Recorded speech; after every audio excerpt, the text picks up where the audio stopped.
If it feels like we've been here before, it's because, well, we have.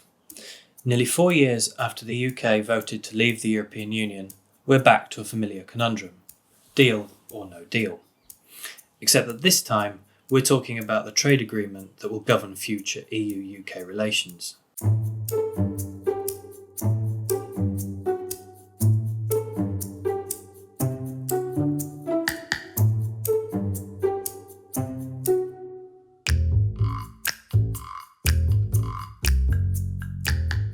We have one more round of negotiations in the first week of June before a high-level meeting between Prime Minister Boris Johnson and European Commission President Ursula von der Leyen, in which the two leaders will decide if, in fact, a new EU-UK trade agreement can be reached by the end of 2020.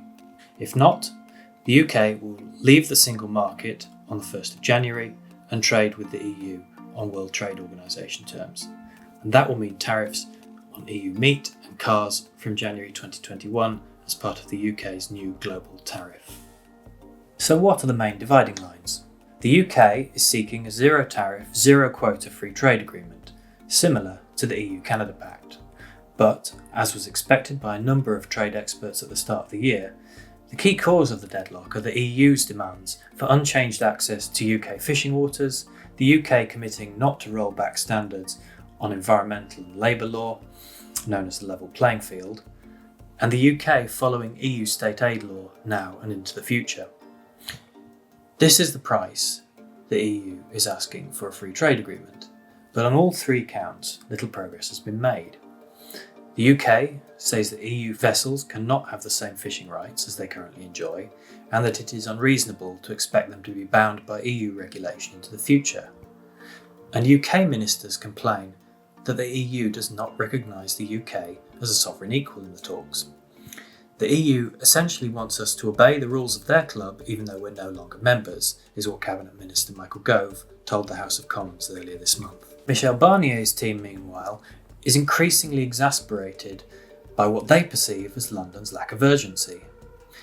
EU Trade Commissioner Phil Hogan has complained that the UK negotiating team is essentially running down the clock, and then planning to blame a combination of an intransigent Commission and COVID-19 for a no-deal scenario.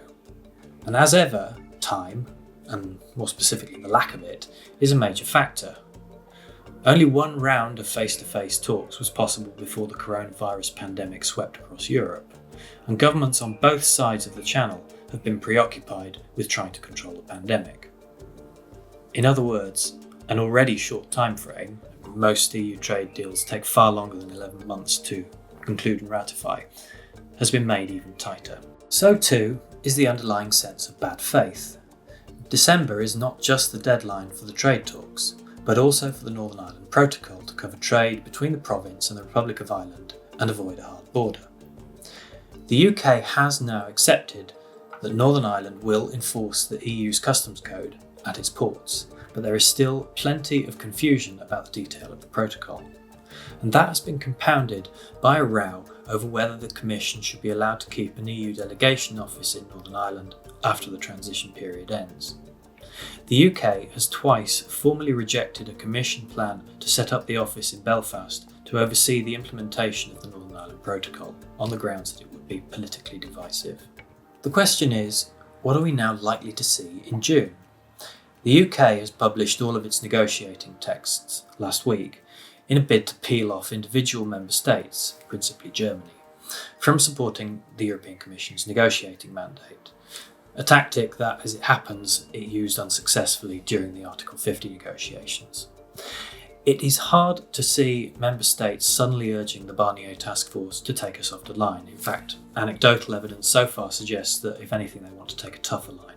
Equally, it is hard to imagine that Johnson will agree to an extension, and the economic effects of the pandemic, which have effectively put much of the EU single market on hold, do offer some political cover for a no deal. That leaves us with stalemate.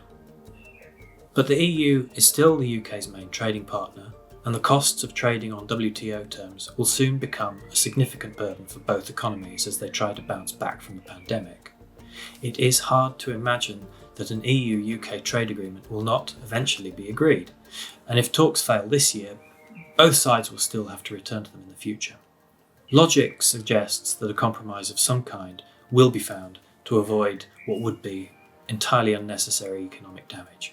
But then, if we've learned anything from the last 4 years, it is that when it comes to Brexit, hard economic logic always takes a distant second place to domestic politics.